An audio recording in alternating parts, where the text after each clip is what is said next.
Welcome to my YouTube channel literature and life.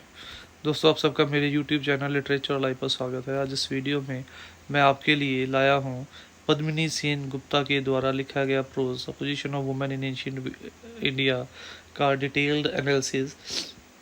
तो जैसे नाम से ही पता चल जाता है कि इस प्रोज के अंदर पद्मिनी सेन गुप्ता ने वुमेन के रोल और पोजीशन को सोसाइटी में रोल और पोजीशन को एनालाइज करने की कोशिश की है। उसने ये भी बताया है कि वैदिक एज को या एंशियंट टाइम को औरतों के लिए गोल्डन पीरियड माना जाता था, क्योंकि उस समय जो आज़ादी औरतों को दी गई थी वो आज़ादी आज भी हम लोग जब अपने आप को एडवांस्ड मानते हैं तब भी हम लोगों ने वो आज़ादी औरतों को नहीं दी गई।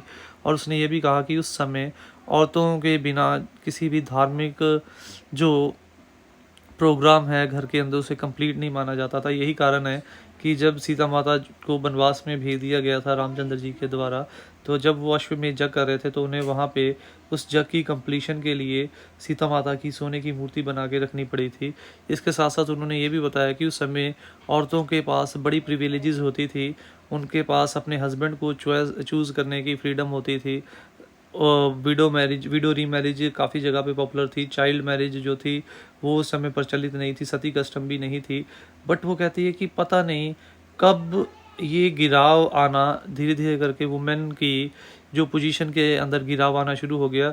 बेसिकली वो कहती है कि आर्यन के साथ आने के मनु के आने के साथ ये जो गिराव आना शुरू हुआ था, क्योंकि मनु ने ये माना था कि औरतें जो हैं वो कभी भी इंडिपेंडेंट नहीं होने सकती, उनको ज़िंदगी के हर पड़ाव के ऊपर पुरुषों की ज़रूरत पड़ती है। और इसी प्रकार की सोच को धीरे धीरे आगे बढ़ाने के कारण ही धीरे धीरे औरतें जो है अपनी पोजीशन खोती चली गई। एक समय था कि जब वो हर प्रकार के काम में और पुरुषों का हाथ बटाती थी। एक समय था कि वो वेदों का ज्ञान भी ले सकती थी। और एक समय ये आ गया कि उनको घर की चार दीवारी में कैद कर दिया गया। उनको ये कह दिया गया कि वो वेदों का ज्ञान नहीं ले सकते। तो इस तरीके से हम लोग देखते हैं कि धीरे धीरे करके वो एंशियंट गोल्डन पीरियड जो था वुमेन का वो ख़त्म होना शुरू हो गया। और आज भी हम लोगों ने वुमेन को वो आज़ादी नहीं दी जो वो डिज़र्व करती हैं। इसीलिए राइटर इस प्रोज़ के ज़रिए चाहता है कि हम लोग वुमेन को उनकी इक्वल राइट्स और पोजीशन दे जो वो डिज़र्व करती हैं। स्टार्ट करते हैं pros. Though many rules and customs restricted and orthodox in the woman's life until very recent time, the position of women in ancient India was free and emancipated, and women were well educated and respected member of society. वो कह रहा है कि बड़ी ही customs ने और बड़ी ही प्रथाओं ने और बड़े ही रूल्स ने हिंदू वुमेन को आज के टाइम के ऊपर बांध के रख दिया था, जंजीरों में उनकी पोजीशन को ख़त्म कर दिया था समाज के अंदर। बट एंशियंट टाइम में औरतों के पास जो आज़ादी थी वो बहुत ज़्यादा आज़ादी थी। वो वेल एजुकेटेड होती थी और समाज में उनका बहुत मान सम्मान होता था। A wife shared husband's for privilege and was his companion and helpmate in his activity. एक वाइफ हस्बैंड के हर काम में उसका हाथ बटाती थी और उसके कंधे के साथ कंधा जोड़ के चलती थी। This freedom for women continued even after the वैदिक एज। और ये आज़ादी वैदिक एज के बाद भी कंटिन्यूड थी। And it is only when we reach the time of Manu that we find women regarded as chattels whose place is nowhere but in the home, though even he allows that they are like goddesses. वो कहता है कि but Manu के काल के बाद ही हम लोगों ने देखा कि धीरे धीरे करके वुमेन की ये पोजीशन जो थी वो ख़त्म होनी शुरू हो गई। वुमेन को घर की चार दीवारी में कैद करके रखना शुरू कर दिया गया। नो डाउट उसने वुमेन को गॉडेस का दर्जा जरूर दिया, बट उसने उसकी आज़ादी को ख़त्म कर दिया। Where women are honoured there gods are pleased. उसने ये भी कहा जहाँ पे औरतों का सम्मान होता है वहाँ पे भगवान खुश होता है। बट उसके जो डेफिनेशन औरतों की दे दी थी उसने पैट्रियार्कियल पुरुष प्रधान समाज के अंदर एक ऐसी सोच को जन्म दे दिया जिससे कि उन लोगों ने औरतों को छोटा समझना शुरू कर दिया था। But Manu Sacheti summed up in the following quotation: A woman's father protect her in childhood, her husband protects her in youth, and her sons protect her in old age. She never fit for independence. और बनु का औरतों के प्रति रवैया हमारे इस quotation से clear हो जाता है। उसका ये मानना था एक औरत को बचपन में उसका फादर बचाता है, ठीक है, जवानी में उसका हस्बैंड प्रोटेक्ट करता है, बुढ़ापे में उसका बेटा प्रोटेक्ट करता है। उसका मानना ये था आज़ादी शब्द औरतों के लिए बना ही नहीं है। तो जब ऐसी सोच को उस समय के राजा ने प्रमोट किया तो ये ऑब्वियस था कि आम जनता भी उसी चीज़ को फॉलो करना शुरू कर देगी। Y women lost their high position is not quite clear nor why Manu depreciated them, but perhaps one of the reason may have been fact that when Aryans first came to India, it was not essentially to be specifically trained in order to take part in sacrifice and religious ceremonies. वो कह रहे हैं कि क्यों woman ने अपनी position को खोआ, क्यों मनु ने ऐसी डिस्क्रिप्शन दी, इसके बारे में कोई क्लियर कट हमारे पास हिस्टोरिकल प्रूफ मौजूद नहीं है कि कब से औरतों को दबा के रखना शुरू किया, इसका कोई भी वैलिड प्रूफ नहीं है। बट ये माना जाता है कि जब आर्यंस ने भारत के ऊपर कब्जा किया तो उन लोगों ने इस चीज़ को ज़रूरी नहीं माना कि औरतें जो हैं धार्मिक और सामाजिक फंक्शंस के अंदर हिस्सा ले। We hear of Ghosha and Lopamudra who was skilled in composing hymn and in philosophical discussion। हम लोगों ने वैदिक काल या पुराने टाइम पे गोशा और लिम्पोपर्दा जैसी महान औरतों के बारे में भी सोचा था, जो कि धार्मिक हाइम्स लिखने में पॉपुलर थी और वो वेल एजुकेटेड थी। Later of an years of study in learning Vedas were required of a priest, women were necessarily excluded because of their household activity. But जैसे जैसे ये मनु की सोच का असर होता चला गया, वुमेन को एग्जम्प्ट कर दिया गया कि उन्हें वेदों का ज्ञान लेने की ज़रूरत नहीं है, क्योंकि उनके पास घर का इतना काम होता है कि वो वेदों का ज्ञान हासिल करके क्या करेंगे। यानी कि इन अदर वर्ड पुरुषों ने ये मान लिया कि औरतों को अगर वेदों का ज्ञान आ गया तो उनको कौन पूछेगा। इसीलिए औरतों को इन्फीरियर शो करने के लिए धीरे धीरे करके पुरुषों ने औरतों से वैदिक ज्ञान भी जो था वो खींच लिया। Whatever be the cause, gradually women were deprived of right and given a status inferior to that of। जो मर्जी कारण हो, चाहे हम लोगों को एग्जैक्ट कारण अभी तक पता नहीं चला, वगैरह जो भी कारण हो इस गिराव का, बट धीरे धीरे करके वुमेन को उनके समाज में जगह और उनके राइट्स के नीचे गिरा दिया गया। The Vedic wife was supreme in her household and free to do what she like. वैदिक काल की औरत जो थी उसको संपूर्ण आज़ादी थी घर में, और वो जो चाहे वो कर सकती थी। In richer houses there were separate apartment for ladies where they meet sewed and chatted. बड़े घरानों के अंदर, बड़े बड़े घरों के अंदर, राजा महाराजाओं के घरों के अंदर औरतों के लिए सेपरेट जो कक्ष बने होते थे, जहाँ पे वो लोग इकट्ठी बैठती थी, बातें करती थी, सीती थी और चीज़ें करती थी। Women could sing and play Veena and dance specially on festive occasion. और उस समय औरतों को नाचना गाना वो अलाउड किया गया था, बट स्पेशल फेस्टिव ओकेजन के ऊपर ही। Some could also probably read and write. और कुछ औरतें जो थी वो तो लिख और पढ़ भी सकती थी। Early marriage was not the practice and girls were able to choose their husband when they came to the years of description. But child marriage जो थी उस समय प्रेजेंट नहीं थी। औरतों को पूरी आज़ादी थी कि वो अपने हस्बैंड को चूज़ कर सकती थी। A father often prayed thus में Savitra led and bring the husband whom they high डिजार्ड। इसीलिए अक्सर फादर ये प्रेयर करता था कि सवित्र उसके लिए उसी हस्बैंड को लेके आए जिसे वो चाहती है, जो उसके दिल की इच्छा है। The girl waited at home for a suitor but if suitable suitor did not come it was customary to propitiate and consult the oracle. लड़की घर पे बैठ के सूटेबल सूटर का वेट करती थी। अगर सूटेबल सूटर नहीं आता तो पंडित से उस चीज़ के बारे में पूछताछ की जाती थी। For any reason daughter remains unmarried she stayed on with her parent and given a share of her father's property. और किन्हीं कारणों के कारण जो लड़की है उसकी शादी नहीं हो पाती थी और वो अपनी पेरेंट्स के साथ रहती थी, तो उसको उसके पेरेंट्स की प्रॉपर्टी से हिस्सा भी दिया जाता था। तो हम लोग देख सकते हैं कि वैदिक काल में वुमन के पास कितनी प्रिविलेजेस जो थी अवेलेबल थी। In the epics we hear of many swayamvaras when bride was asked to select a husband out of number of worthy young men who had come to chosen by her। royal swambra was an elaborate and luxurious ceremony before which the proud father of eligible girl boasted far and wide of his daughter's beauty in order that princes and heroes from all parts of India should come to seek her। और कह रहे कि हम लोगों ने बहुत सारे महाग्रंथों में स्वयंवर जैसी प्रथा के बारे में सुना है, जहाँ पे जो अलग अलग क्षेत्र के राजा महाराजा प्रिंस जो थे वो किसी राजकुमारी से शादी करने के लिए आते थे, और वहाँ पे एक जो रॉयल स्वयंवर होता था, एक जो राजशाही स्वयंवर होता था, वहाँ पे फादर जो है दूर दूर के राजकुमारों को चिट्ठी भेजता था ताकि वो लोग उसकी बेटी की खूबसूरती को देख के वहाँ पे आए और उनमें से जो लड़की अपने मनपसंद का वर है वो अपनी शादी के लिए चुन सके। The story of Nala and Damayanti the princess slender waisted are very beautiful was so much in demand that gods themselves came to seek her hand। They knew that Damayanti was already in love with Nala, and to confuse her each assumed outward form of the chosen man। At Swayamvara all the great people of kingdom gathered together, and in the middle of the magnificent assembly Damayanti had to step out and garland the man whom she wished to wed। She went toward Nala, but great was her confusion when she found a number of Nala standing before her।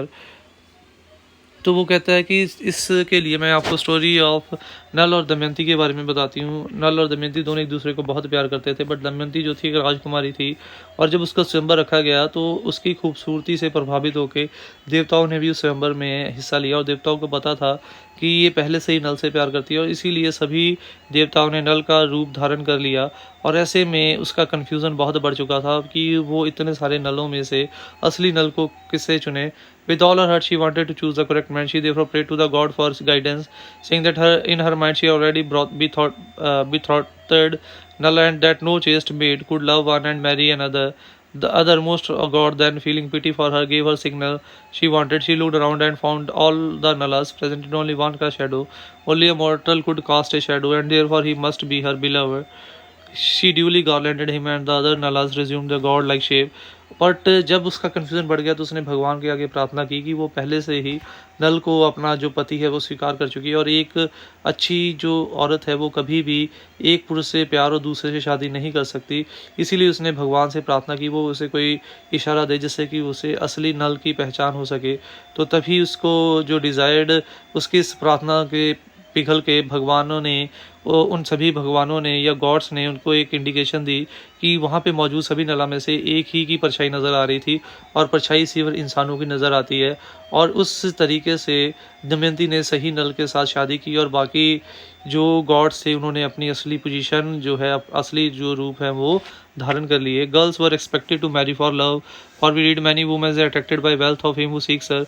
वो कह रहा है कि कई बार तो ये भी माना जाता था कि गर्ल पैसा दे के शादी करती है, क्योंकि कई बार ऐसा हुआ है कि जो गर्ल्स हैं वो सामने वाले के पैसा दे के से शादी करती हैं। But the woman who is of gentle nature and graceful form selects among many her own loved as her husband.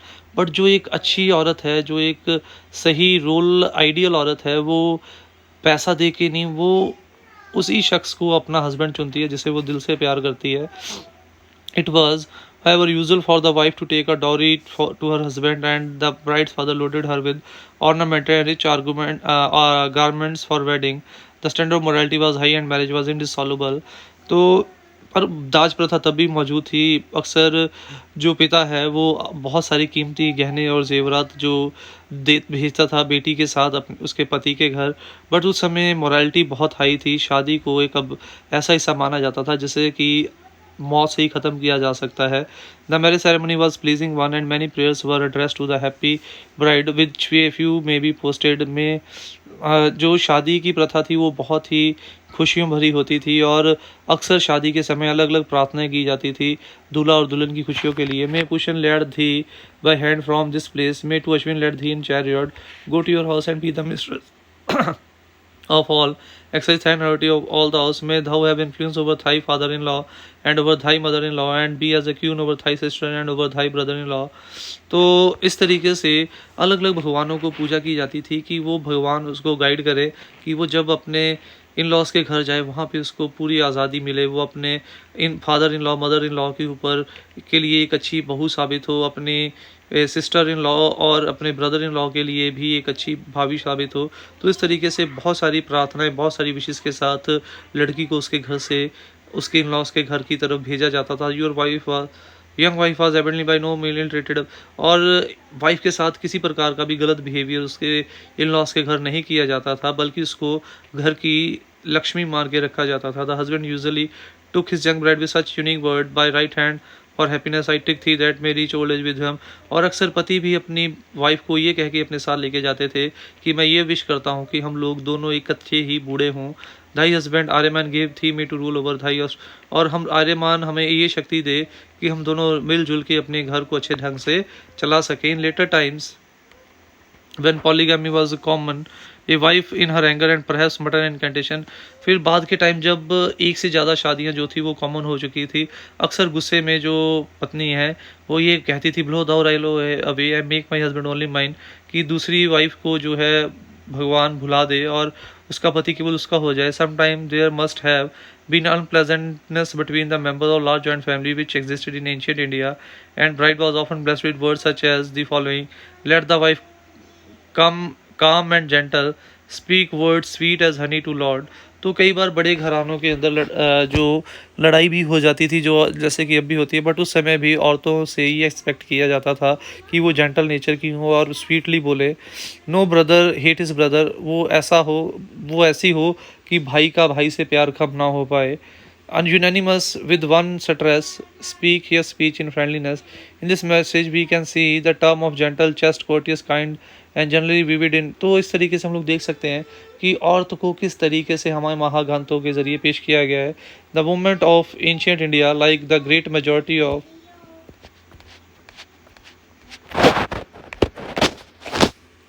of women in country today possessed a calm, philosophical and tranquil outlook on life. पुराने primitive India में भी औरतों की जो outlook थी वो बड़े ही शांत, फिलोसफिकल और शीतलता से भरी हुई थी, जैसे कि आज भी हम लोग देखते हैं. They were capable of enduring untold hardship और receiving highest honour that would be paid to model wing with the same equanimity. वो सख्त हालातों को बड़ी आसानी से सहन करने वाली थी और उनको दुनिया का सर्वोच्च सम्मान भी दे दे तो भी उनके लिए कम था. Then one did not make them bitter and other conceited. खुशी उनका दिमाग घुमानी दे देती थी और दुख उनको विचलित नहीं कर देता था. Prosperity did not turn their head और misfortune reflect them from path of duty. Time and again we almost hold our breath at the extraordinary goodness of the event described in the women. हर समय समय पर हम लोग अपने महाग्रंथों के अंदर औरतों की ऐसी क्वालिटीज़ को पढ़ते रहे हैं. The picture of Sita alone is enough to cause thrill of wonder and reference to the reader of Ramayana. अगर हम लोग रामायण के अंदर सीता की पिक्चर ही देखें तो उस सीता माता की पिक्चर देख के हमें पता चल जाता है कि वुमेन की करेक्टर कैसा था, कैसी उनकी आउटलुक थी. In early Vedic literature as we know she was refer to as furrow and fire itself assured the world of innocence when she was rescued by Rama.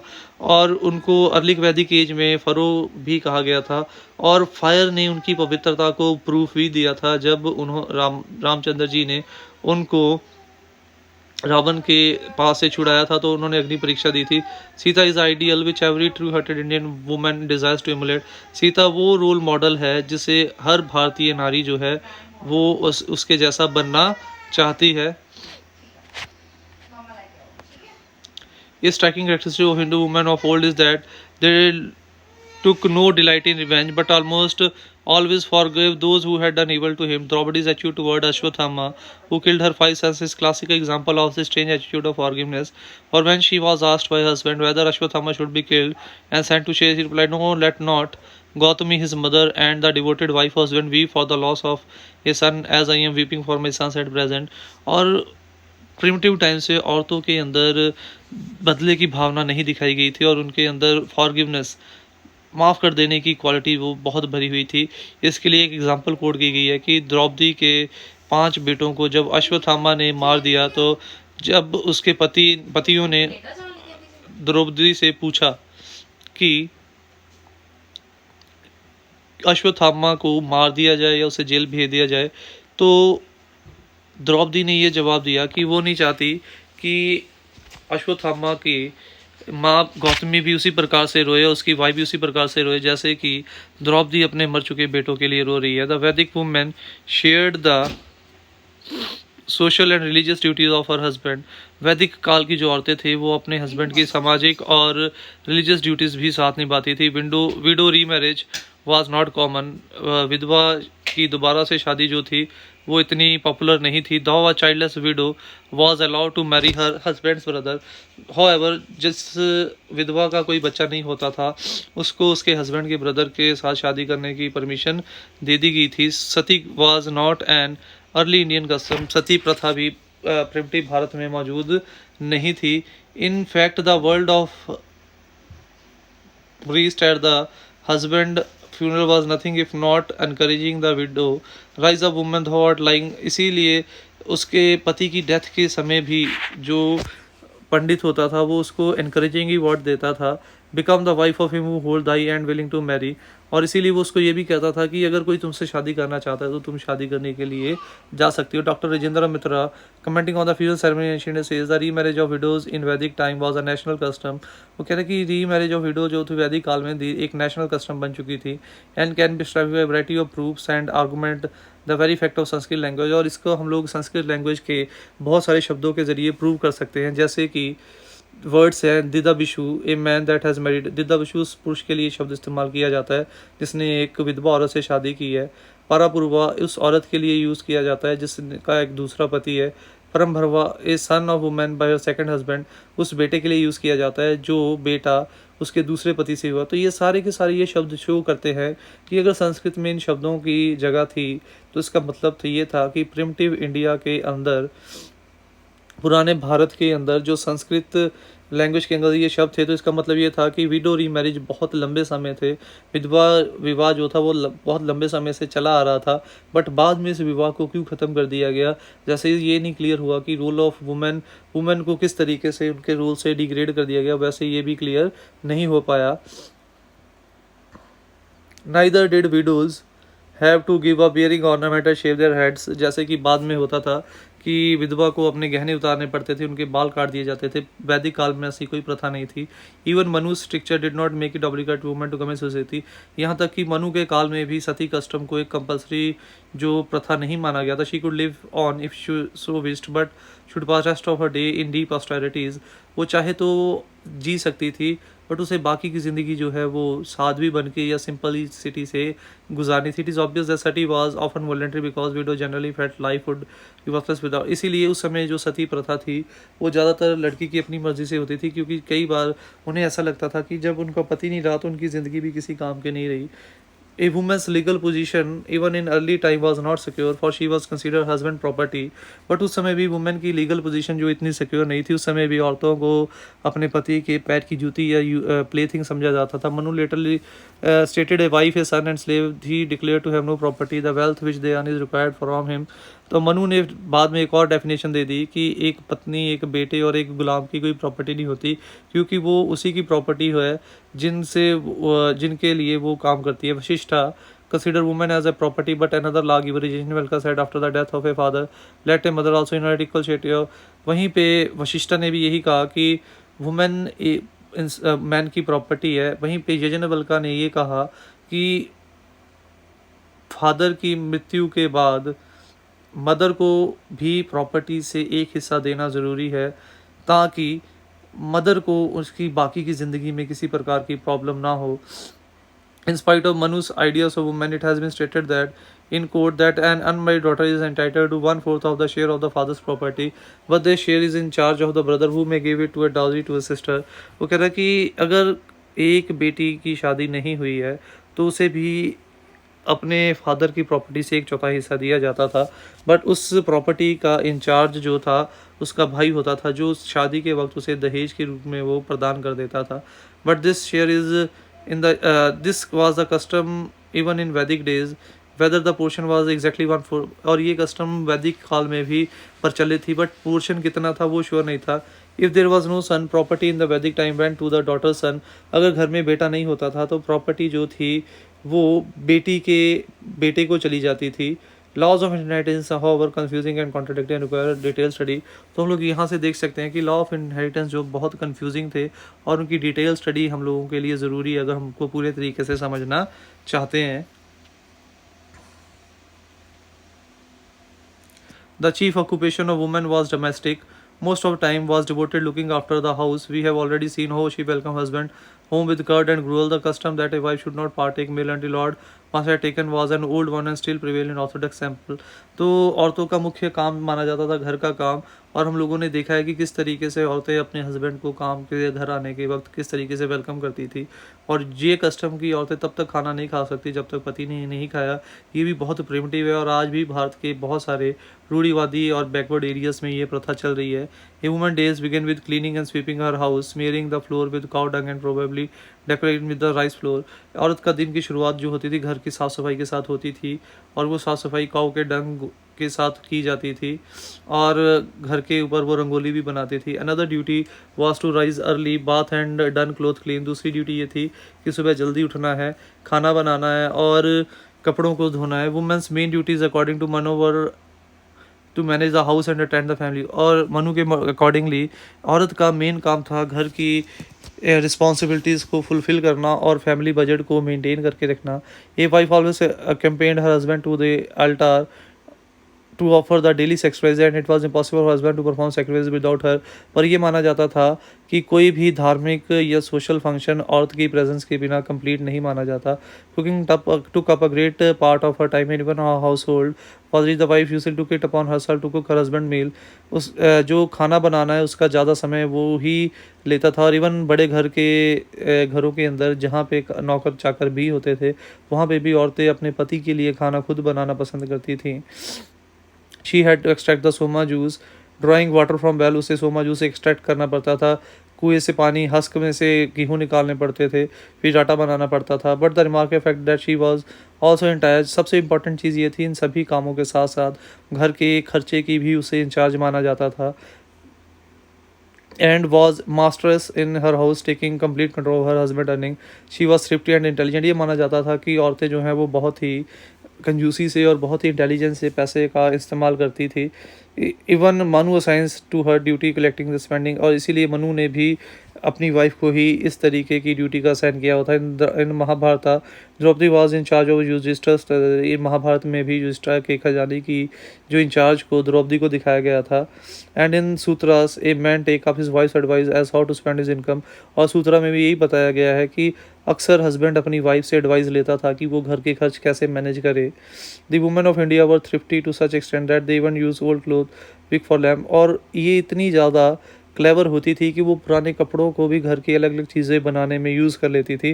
Women could weave and सू। वो कपड़े बुन सकती थी, बना सकती थी। The needle was called सूची। सुई को नीडल को सूची कहा जाता था। There are many passage in Rigveda which refer to swing. और ऋग्वेदा में बहुत सारी ऐसी स्ट्रेंजर्स हैं, पैराग्राफ हैं जो इस स्विंग की प्रथा को हाईलाइट करते हैं। Women could also plaits mat and convert the wool of sheep into clothing and covering. Women mat भी बना सकती थी, शीप के ऊपर से जो ऊन निकलती थी उससे वो कपड़े भी बना सकती थी। Outdoor work was by no mean prohibited and women took part in field and. पर बाहर का काम भी औरतों के लिए रोका नहीं गया था। वो अपने पति के साथ खेतों में भी कामकाज करा सकती थी। The man प्लोड।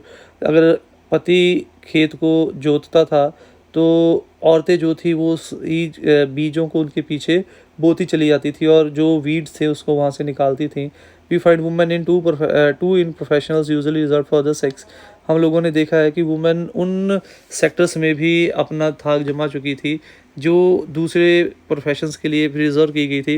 Vishpala lost a leg in war and was applied an with an iron one by the Ashvins. Vishpala ने जंग में अपनी एक टांग खो दी थी और अश्विन्स के द्वारा उसके एक पैर को लोहे का पैर लगाया गया था। Some women was so learn that their hymns were included in Rigveda. कुछ औरतें तो इतनी ज़्यादा इंटेलिजेंट थी कि उनकी हाइम्स को, उनकी पोइट्री को ऋग्वेदा में जगह दी गई है। Ghosha is said to be the first women in Indian history to have achieve the vision of father by becoming a scholar. Ghosha भारतीय हिस्ट्री में पहली ऐसी औरत मानी जाती है जो कि एक स्कॉलर बनी थी, जिसे सभी वेदों का ज्ञान था। There is a story that she suffered from leprosy and remained until Ashvins in answer to her prayer cured her and gave her husband. उसके बारे में ये माना जाता है कि वो कुष्ठ रोगी थी और वो अनमेरिड थी और तब तक थी जब अश्विन्स ने अल्टीमेटली उसकी प्रार्थना को सुना, उसे ठीक भी किया, उसको एक हस्बैंड भी दिया। Other women poets were Vishwara and Sukanya. और जो ग्रेट पोइट्स थी उस समय की वो थी विश्वरा और सुकन्या। मैत्री एंड गार्गी वर फिलोसफर। इसी तरीके से मैत्री और गार्गी जो हैं वो फिलोसफर लेटर एज वो आर्ग्यूड विद लर्नड एज। वो भी फिलोसफर्स थी जो कि यजनवल्का के साथ जिन्होंने बाद में डिस्कशन भी किया। इंडेड मैत्री was a says wife and acquired the knowledge of Brahma from her husband. मैत्री जो थी वो साधु की वाइफ थी और उन्होंने ब्रह्म ज्ञान को हासिल किया हुआ था। Even in Manu's age women must have been learnt for he compared one unlearned in Vedas to falsehood itself। Manu के एज में भी औरत को एजुकेशन देना जरूरी माना जाता था। विश्वरा was not only a poet but a rishi who composed rigs and priestess who worship God are with prayers and oblation। विश्वरा एक केवल पोइट ही नहीं थी बल्कि उसने हाइम्स भी कंपोज की और प्रेयर्स भी कंपोज की जिससे वो भगवान की पूजा करती थी। The educational system Vedic in India included women and they like man could submit to discipline of brahmacharya. और वैदिक एजुकेशन जो था वो औरतों को भी उतनी इंपॉर्टेंस देता था जितनी मैन को, और वो ब्रह्मचर्य का जो वर्थ है वो भी रख सकती थी। After the course they put on brahmavadinis. उनको ब्रह्मवादिनीज कहा जाता था। Harita says there were 2 classes of women. Harita कहता है कि 2 क्लासेस थी उस समय वुमेन की। कौन कौन सी थी देखिए। ब्रह्मवादिनीज और women eligible for sacred thread of upanayana the study of Vedas and practice of begging. Brahmavadinis जो कि वेदा को पढ़ सकती थी और वो ज़्यादातर ज़िंदगी भीख मांग के खा के गुजारती थी। सादिया बदूस और women who merely initiated the पन्या बिफोर मैरिज, ये वो थी जिन्होंने इसे सिर्फ पढ़ा था शादी से पहले। Women were eligible for high learning live in Savitri mantra, और उस समय की औरतें जो थी हाई लर्निंग सावित्री मंत्रा को पढ़ने के लिए भी कैपेबल मानी गई थी। नदर women debarred from study of philosophy, किसी भी औरत को फिलोसफी पढ़ने से भी रोका नहीं जाता था। The study of Maitri, the story of Maitri and Yajnavalkya in the Brihadaranyaka Upanishad is interesting. Maitri और यज्ञवल्क्य की कहानी जो है वो बहुत इंटरेस्टिंग है। He was a great and learn stage when he had reached the final stage of life, retiring to the forest and becoming a sannyasi, he wished to divide his wealth between his two wives. Of the two, Maitri was a discourser of sacred knowledge. Katyani had just women's knowledge. In this matter, Maitri had no wish merely to accept her husband's wealth. So she asked, if now this earth filled with wealth were mine, would I now will be immortal? No, no, said Yajnavalkya. As the life of the rich, even so would your life be. Of immortality, however, there is no hope through wealth. And he goes on to explain what immortality in beautiful word to which my Maitri avidly listens. तो मैत्री और Catania की और यज्ञवल्क्य की कहानी बहुत famous है।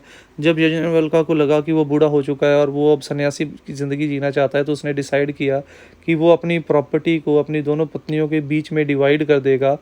इन दोनों में से जो मैत्री थी वो डिस्कोर्सर थी, उसको ब्रह्म ज्ञान था, वो वेदों का ज्ञान था, और कटियानी भी एक साधारण औरत थी। तो मैत्री ने कहा कि उसे प्रॉपर्टी में कोई इंटरेस्ट नहीं है। उसने अपने पति से पूछा कि अगर आज दुनिया की पूरी दौलत भी मिल जाए, क्या ये पूरी दौलत मुझे इमॉर्टल अमरता प्रदान कर सकती है? तो उसके पति ने कहा कि जैसे अमीरों की ज़िंदगी है वैसे गरीबों की ज़िंदगी है, इमॉर्टैलिटी पैसे के ज़रिए नहीं पाई जा सकती। और उसके बाद यज्ञवल्क्य ने बड़े ही ब्यूटीफुल शब्दों में मैत्री को इमॉर्टैलिटी के बारे में शिक्षा दी, जिसे कि उसने बहुत ध्यान से सुना। In the same Upanishad there is a vivid description of great assembly held in king Janaka's at Videha where learn Brahman and philosophers met. उसी उपनिषद में एक और डिस्क्रिप्शन है किंग जनका के कोर्ट की, जहाँ पे बहुत सारे ब्राह्मण और फिलोसफर मिले। Among them was a woman Gargi Vachaknavi, वहाँ पे एक और फिलोसफर थी जो उस समय की बहुत बड़ी फिलोसफर थी, वकनवी, हु क्वेश्चन यज्ञवल्क्य, जिन्होंने यज्ञवल्क्य से क्वेश्चन पूछा over what world Brahma was woven like warp and woof. The question was too profound for the sage. वो कह रहे कि हम लोग कैसे कह सकते हैं कि ब्रह्मा ही इस दुनिया के करता धरता है। The question was too profound for the sage and reply Gargi do not question too much lest your head fall off. पर ये क्वेश्चन का उत्तर देना उसके लिए भी इतना आसान नहीं था, इसीलिए उसने गार्गी को कहा ऐसे क्वेश्चन मत पूछो जिससे कि तुम्हारा जो सर है वो धड़ से अलग हो जाए। यानी कि ऐसे क्वेश्चन मत पूछो जो धार्मिक प्रथाओं के ऊपर क्वेश्चन मार्क खड़ा कर सके।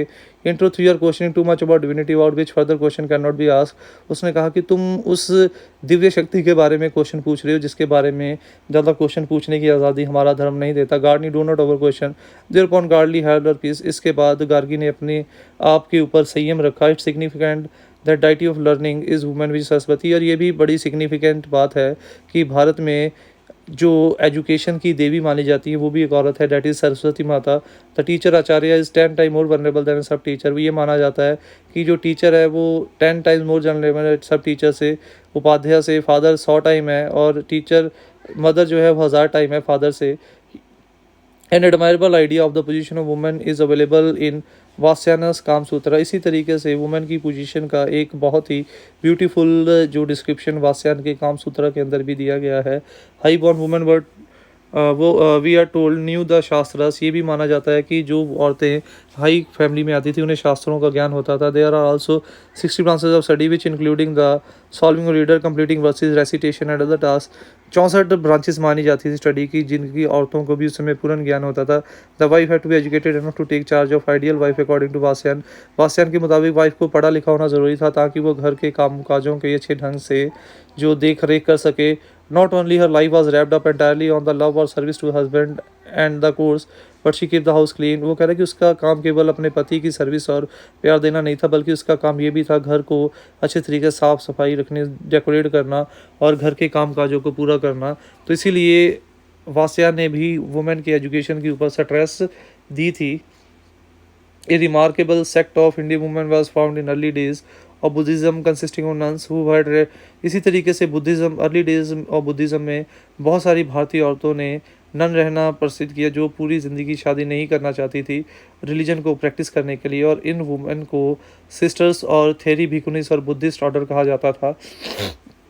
Batachara has lost her mind because of sudden loss of husband and children, parents and brother.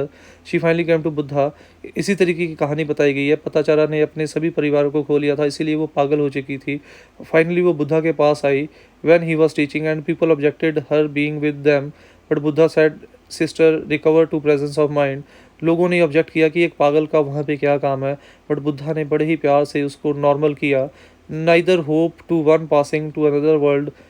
No child, no king is able to be a shelter or a hiding place or a refuge. तो उसने ये समझाया कि दूसरी दुनिया से जाने से कोई राजा महाराजा भी अपने आप को रोक नहीं सका, तो हम लोग कौन होते हैं। Therefore, let whose is wise purify his own conduct and accomplish the path leading even to nirvana. इसीलिए उसको कहा कि वो अपने बर्ताव को सुधारे और वो उस रास्ते को अपनाए जो उसे निभाना मुक्ति के रास्ते के ऊपर लेकर जाए। पता चले not only become a nun, वो एक नन ही नहीं बनी, बट उसके बाद उसने अपने जैसे और दुखी औरतों को कंफर्ट दिया और उनको दुखों से निजात दिलाया। The brief overview of the position of women in ancient India shows that for many centuries after the Aryan came to the country, women enjoyed more freedom than they have ever since enjoyed. तो ये कहना गलत नहीं होगा कि ancient time में women ने जो आज़ादी एंजॉय की वो बहुत ही गोल्डन पीरियड था, और वो आज़ादी आज भी शायद उनके पास नहीं थी। चाइल्ड मैरिज तब हमारे समाज में मौजूद नहीं थी, पर्दा तब हमारे समाज में मौजूद नहीं था। और अब हम लोग ये कह दें कि वो समय भारतीय औरतों की आज़ादी और पोजीशन का सुनहरी समा था, तो भी कोई गलत नहीं था। और इसीलिए पोइट आज ये कह रहा है कि यहीं भी आज की रेलिवेंस भी जोड़ रहा है राइटर, कि समय आ चुका है कि हम आज के टाइम पे भी वुमेन को उनकी डिज़र्विंग पोजीशन और स्टेटस प्रोवाइड करें, क्योंकि आज के टाइम पे भी वुमेन ने हर स्ट्रीम में प्रूव किया है कि वो पुरुषों से किसी जगह पे भी कम नहीं है। चाहे वो टीचिंग लाइन हो, चाहे वो पॉलिटिक्स हो, साइंस हो, आर्म्ड फोर्सेस हो, हर जगह पे औरतें जो है मर्दों से कंधा मिला के चल रही हैं। इसीलिए समय आ चुका है कि हम लोग उस गोल्डन पीरियड को औरतों को दोबारा प्रदान करें और उनको उनकी बनती डिज़र्विंग पोजीशन जो है सोसाइटी में, रिस्पेक्ट, फ्रीडम जो है वो प्रोवाइड करें। तो ये थी हमारी आज की वीडियो। उम्मीद करता हूँ वीडियो अच्छी लगी होगी। वीडियो अच्छी लगी हो तो वीडियो को लाइक और कमेंट ज़रूर कीजिएगा, और ऐसी वीडियोज़ के लिए चैनल को सब्सक्राइब कीजिए। नई वीडियोज़ की अपडेट के लिए बेल आइकन पर क्लिक कीजिए। Thanks for watching the video. Don't forget to subscribe my channel. Click on the bell icon to get the latest updates.